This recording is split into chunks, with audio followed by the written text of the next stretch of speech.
You know that voice in your head? The one that loves to replay your mistakes on a loop?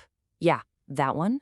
Today, we're talking about our inner critic, a voice we all know, probably a little too well. So I was reading this story online the other day and it really stuck with me. Someone was just tearing themselves down in front of a friend, and the friend just stopped them cold. She looked them right in the eye and said, "Hey, don't talk about my friend that way." Just let that sink in for a second. What if you were that friend, defending yourself? Would you ever let an outsider talk to someone you love the way you sometimes talk to yourself? I'm guessing not. And that's the thing. For so many of us, the toughest, meanest critic we'll ever face lives right between our own ears. Yep, psychologists have a name for this whole thing: negative self-talk. It's that running commentary, that internal chatter where you're constantly doubting yourself, criticizing your choices, and just generally beating yourself up. It's the voice whispering, "You're not smart enough," or "Why even try? You're just gonna mess it up anyway." And this inner critic, well, it has its favorite moves. You can think of them as mental traps our brains fall into. There's catastrophizing, right? That's where you send one slightly awkward email and your brain immediately jumps to, "Well, I'm definitely getting fired now." Or personalizing, where your friend is in a bad mood and you're instantly convinced it's something you did. So this all leads to the big question, right? Are you actually too hard on yourself? Let's do a quick check-in, see if any of these signs feel a little too close to home.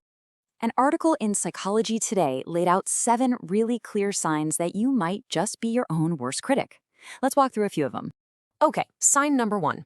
You absolutely hammer yourself for tiny mistakes that have basically zero real-world consequences. You get home from the grocery store and realize you bought the yogurt that expires tomorrow. For most people, that's an oops. But if your brain launches into a full-blown lecture about how careless and incompetent you are, well, that's a pretty big red flag. Number 2, when someone else treats you badly, your first instinct is to blame yourself. A coworker is rude to you in a meeting, and your mind immediately starts racing, thinking, "What did I do to make them so mad at me?" You automatically assume their behavior is a reaction to something you did wrong. And number 3 is a big one. You have a massive double standard. Your best friend forgets to pay a bill on time and you're like, "Oh, don't worry about it. Life is crazy. It happens to everyone." But if you do the exact same thing, you feel like the most irresponsible person on the planet. You give everyone else grace except yourself. So why? Why on earth are we wired this way?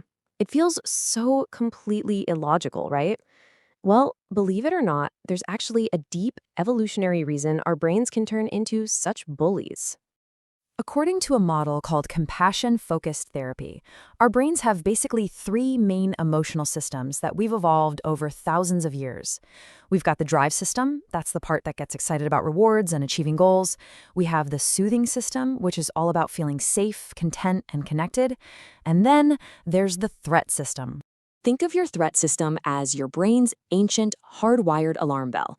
Its one and only job is to scan the world for danger, saber-toothed tigers, enemy tribes, you name it, and then flood you with emotions like anxiety, anger, or disgust to get you to react and, well, stay alive. It's a survival mechanism, pure and simple. But here's the kicker. In our modern world, we don't have a lot of saber-toothed tigers roaming around, so this highly sensitive threat system can get a little trigger-happy. It starts seeing threats everywhere, even where there aren't any. And when it can't find an external enemy, it can turn inward. It starts treating you, your mistakes, your flaws, as the danger it needs to attack. Your protector becomes your bully. But here's the really good news.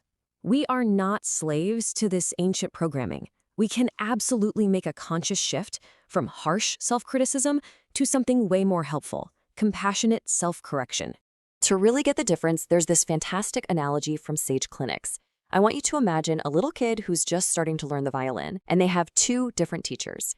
Now, which of these sounds more like your inner voice? The harsh teacher is your inner critic. Every squeak of the bow is met with punishment. It's always looking backward, obsessing over what went wrong. It's totally focused on failure. Then there's the kind teacher. This teacher is encouraging, forward-looking. Their focus is 100% on growth. So which teacher do you think is actually going to help that kid get better and, not quit the violin after 1 week? It's pretty obvious, right? And that is the absolute key here. The goal isn't to declare war on your inner critic and try to silence it forever. Honestly, that's just exhausting, and it rarely works. The real goal is to retrain it, to transform that angry, harsh teacher into a firm but compassionate coach. Okay, so theory is great, but how do we actually put this into practice? Let's get into your self-compassion toolkit. Here are 3 really simple but incredibly powerful things you can start doing like today. First, consciously use that double standard we talked about. The next time you mess up, literally ask yourself, what would I say to my best friend right now? And then say that to yourself. Second, reframe your language. Catch yourself saying things like, I should have known better, and actively swap it for something forward-looking, like, okay, good to know. Next time, I could try doing this instead. And third, and I know this one can feel a little strange at first, but try to nurture your inner child. When that critic gets loud, picture a younger version of yourself and step in. Protect that kid from the bully's mean words. And I want to be really clear about this. This is not just faking it till you make it. A much better way to think about it is faking it until you become it, because that's what's actually happening in your brain. Every single time you choose a kinder thought, you are physically building and strengthening new neural pathways. You're literally rewiring your brain so that over time, compassion becomes the new default. And look, this isn't just about feeling warm and fuzzy. The research is really clear on this. Being less self-critical doesn't make you lazy or unaccountable. It actually helps you make smarter decisions, learn from your mistakes more effectively, and stop wasting an incredible amount of time and emotional energy just beating yourself up for being human. So I'll just leave you with this final thought to chew on. We spend so much energy trying to fight our inner critic, trying to shut it up.